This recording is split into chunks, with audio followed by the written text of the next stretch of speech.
Hello everybody, my name is Shankarji. Now we will be discussing chapter 14, water. 71% of this world is made of water, and even 70% of our bodies are made of water. And also not only our bodies, even a lot of other organisms as well, living organisms as well. When two molecules of hydrogen and one molecule of oxygen combine with each other, you get a wonderful universal substance known as water, H2O. The water is also known as the universal solvent. It's completely neutral, stable. The major water sources are oceans, seas, ponds, lakes, rivers, glaciers, rain, even snow, hail, etc. These are the major water sources. However, distilled water can be prepared in the laboratories for industrial applications. So water is absolutely essential for our lives. We come to a major cycle which is known as the water cycle.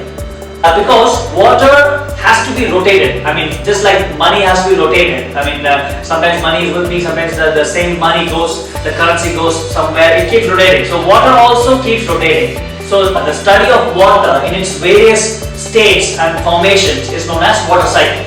So let's start with the ground. So we have water above the ground, like say ponds, lakes, rivers, seas or oceans.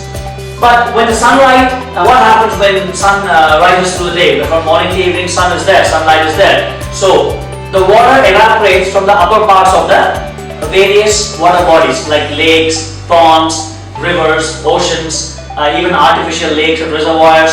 And then where does the evaporated water go? It goes to the clouds, it goes above the atmosphere, and clouds are formed. Now how are these clouds formed? Because at sufficient heights, air is cooled, the air is spread very cool over there, so it condenses into tiny water droplets. It remains floating in air, and these tiny droplets remain floating in air and they appear to us as clouds. So that's why we see the wonderful pattern, the clouds moving all over the sky.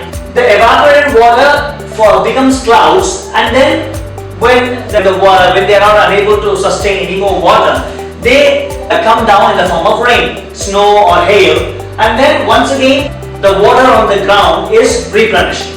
However, not all water stays on the ground. Most of it goes below the ground, that is known as groundwater. And groundwater is very much suitable for drinking. However, we need to use certain hand pumps or mechanical pumps like bore wells. Once you take out groundwater, you can filter it and we can use it for drinking purposes. Like we have the Kent RO filter and many other filters. I mean, there is a process called osmosis, reverse osmosis. These are all various processes for making water suitable for drinking. Apart from this, we also have something known as hard water and soft water. Hard water is the water which is unsuitable for drinking. Soft water is the water which is suitable for drinking.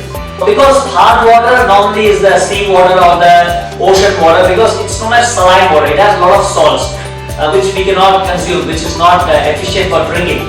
However, soft water, which is purified water, which is suitable for drinking, and we can drink those water and we can be healthy. Apart from this, groundwater is also a major source for ponds and lakes and other reservoirs, because how will the water reach the various ponds and lakes? It reaches below the ground. It reaches below the ground and it replenishes the water levels of the ponds and lakes and other reservoirs. So groundwater is a major source for ponds and lakes. Now we'll study about the consequences of heavy and low rainfall. Like we all need rain, especially the farmers. They really need rain. Although we have modern irrigation technology, we can use hand pumps, we can use modern technology so that we don't have to depend on rain too much. Still, nevertheless, we need rain.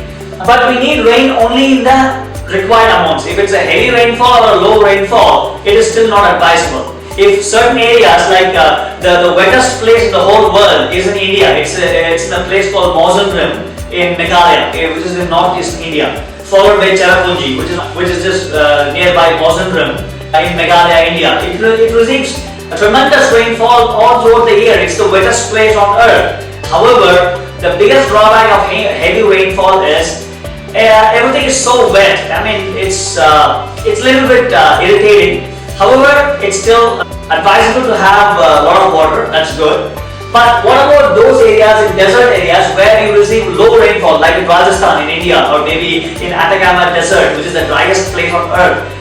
imagine there's almost no water, very little water. So it's very, people living over there, they're struggling for water. So these both extremes are not advisable. However, if rainfall comes in the required amount, it's perfectly fine for a healthy environment. That's why we say go green, save trees and save planet. So if you plant more trees, the trees will help to bring us more rain. We need to conserve water. We cannot just say, oh, water is available, I can just waste water. No, just think of those people living in the desert. For just one pot of water, they have to walk 2 kilometers, 3 kilometers. So please don't waste water. So that's why we have to conserve water, and there are many methods of conserving water which we can use. We can all use we can use various creativity for conserving water. Maybe you can build your own tanks, maybe canals, many ideas. If you want, you can do a lot of Google search. It's a lot of creative ideas are there. How much water you want to save, but mainly we can save water by building proper tanks, and we can save adequate amount of water. Apart from the water which we save, we can also save rainwater, and the process of saving and conserving rainwater is known as rainwater harvesting. So let me explain you a simple concept of rainwater harvesting. Suppose you have a house and heavy rainfall comes down regularly in your area, or even if it's a decent amount of rainfall getting area. So you collect the rainfall on the rooftop, and then you arrange a pipeline. The pipeline is arranged to the usable area. You can use a part of the rainwater for your house, usable water, and the remaining you can fit it to a tank. Like I said, the best way of conserving water is by building tanks, like a reservoir. That's the best way. So after the usable water, the conserved, saved rainwater is still there, which you can use for maybe for another few months if you have good quality, good amount of water. Because anyway, a few months down the line, rain will be coming. So you can easily keep on collecting and harvesting rainwater. And if you want, you can filter it and you can use it for drinking purposes as well. So rainwater harvesting is the future. Definitely, it has already started, but still we have a long way to go. And the more people understand the benefits of rainwater harvesting, then there won't be any shortage of water anywhere in the whole world. So it's really an awesome concept, amazing concept. Apart from rainwater conservation, water conservation in generally is absolutely crucial for our environment, and it's very important for all our lives. So what we have discussed in this chapter so far: water is life. There are various water sources like oceans, seas, ponds, lakes, rivers, glaciers. The glaciers are the main source of getting fresh water, because the ice melts down and the fresh water, the drinkable water, runs through the various rivers like the Ganges, all the major rivers worldwide.